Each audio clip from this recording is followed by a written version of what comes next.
Out there, as the sun dips below the horizon, a deep, ancient instinct awakens in all of us. The need for shelter. It's not just about escaping the elements, it's about creating a small pocket of safety and comfort in the vast, untamed wilderness. This is the heart of bushcraft, the art of thriving in nature with knowledge, skill, and a profound respect for the world around us. Tonight, we're not just surviving, we're living, using the gifts of the forest to build a home. The first and most critical step is choosing our site.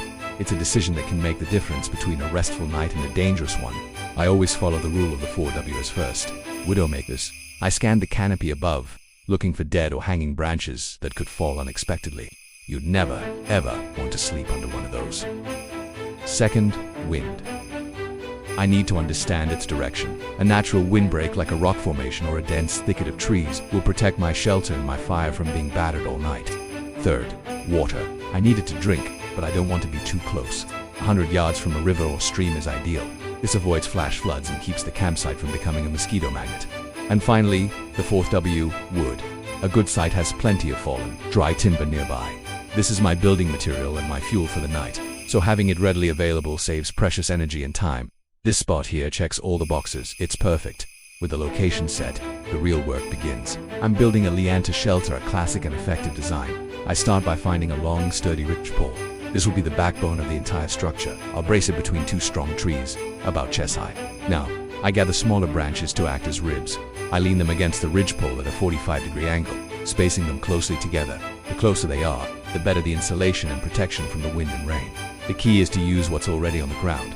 We leave the living trees standing, respecting the forest that's providing for us. Once the main frame is solid, I weave smaller, flexible branches through the ribs to create a lattice. This will hold the final layer of insulation. For that, I'm gathering leaf litter, moss, and pine needles. I'm piling it on thick, creating a debris wall that's at least a foot deep. This thick blanket will trap my body heat and keep the cold night air out. Inside, I'll do the same, building a thick, soft bed of leaves to insulate me from the cold ground. Now, with my home for the night complete, it's time for the heart of any camp, the fire. Fire provides warmth, light, a way to cook, and a huge psychological comfort. Tonight I'm going back to basics, using a friction fire method. This is the bow drill. It takes patience and technique. I have my spindle, my fireboard, and my bow. The motion is steady, building speed and pressure. You see that smoke? That's a good sign. It means we're creating a hot, fine dust, an ember. Gently I transfer this glowing coal to my tinder bundle.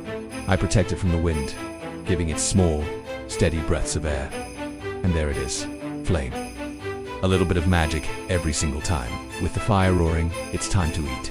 I've brought a simple piece of meat, and there's no better way to cook it than right over the open flame. The sound, the smell, this is a reward earned through hard work. It's more than just a meal. It's a celebration of a successful day in the woods.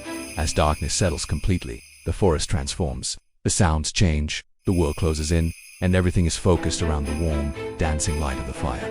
Here, inside the shelter I built with my own hands, I'm warm, I'm safe, and my belly is full.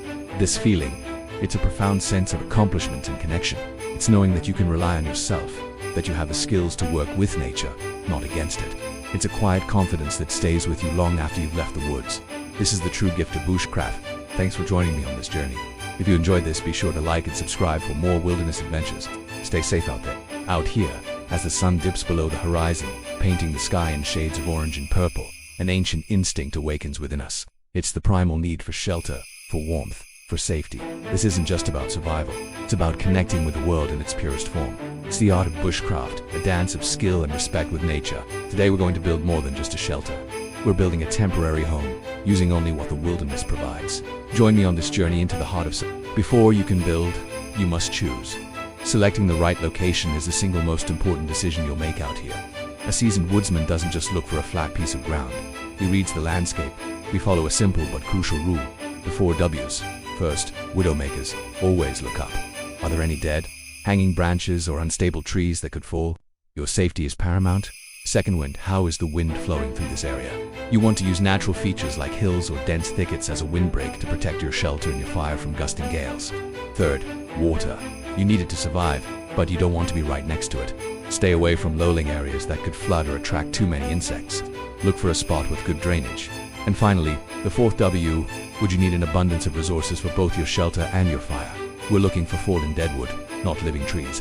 A good site will have plenty of building materials and fuel readily available. This spot right here, it checks all the boxes.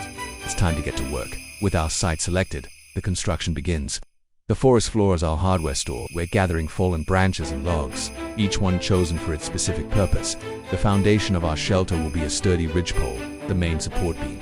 We'll find 2 strong trees, perfectly spaced, or use 2 large way-shaped branches dug into the ground to hold it in place. Now, we start leaning smaller branches against the ridgepole at roughly a 45-degree angle. This creates the lean-to frame. We want them close together, creating a solid wall that will eventually shed rain and block the wind. Once the main frame is up, we'll weave smaller, more flexible branches horizontally through the uprights. This creates a lattice that adds strength and will hold our insulation. The final layer is the most important for weatherproofing. We'll pile on leaves, pine needles, moss, and any other debris we can find. The thicker, the better. This debris insulates, trapping our body heat inside and keeping the cold night air out. It's a simple design, perfected over thousands of years, and it's incredibly effective. Look at that. A sturdy, weatherproof home, built from the ground up. Now, with our shelter complete, it's time to bring in the heart of any camp: fire. Forget matches or lighters. Today, we're using one of the oldest methods known to man, the friction fire. We need a spindle, a fireboard, and a bow. It's all about creating intense friction between the 2 pieces of wood. You can see the smoke starting to curl up. That's not fire yet. That's a coal. We carefully transfer this glowing ember to a tinder bundle of dry grass and bark. With a few gentle breaths, we coax it to life. There it is, flame. There's a special kind of satisfaction in creating fire this way. It's a fundamental skill that connects us directly to our ancestors. With our fire roaring, it's time to eat. A simple piece of meat, grilled over the open flame, seasoned with nothing but smoke and satisfaction.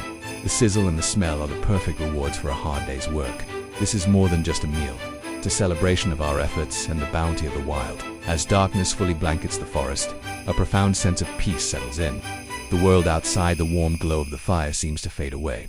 Inside this humble shelter, built with our own 2 hands, we are safe, warm, and comfortable.